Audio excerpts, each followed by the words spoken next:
Hi guys, কাম কৰি থকা অৱস্থাত এনেকৈ কনচাৰ্ট কাটি আছোঁ। চাব পৰা আপোনালোকে কনচাৰ্ট কাটি আছোঁ। কাম কৰি থকা অৱস্থাত এনেকৈ জুবিন দাৰ জনপ্ৰিয় গান এফাকি আপোনালোকক গাই শুনাইছোঁ। প্লিজ গানটো যদি ভাল লাগে আপোনালোকে ছাবস্ক্ৰাইব, লাইক, শ্বেয়াৰ কৰি দিব। গাই শুনাইছোঁ আপোনালোকক। হাঁহিলে তুমি মোক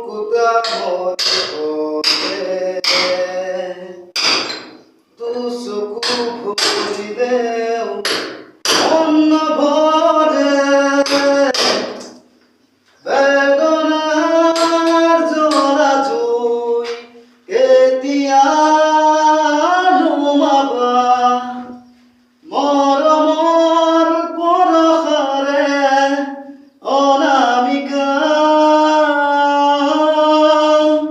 কলিজা কৰি উজলি আছা।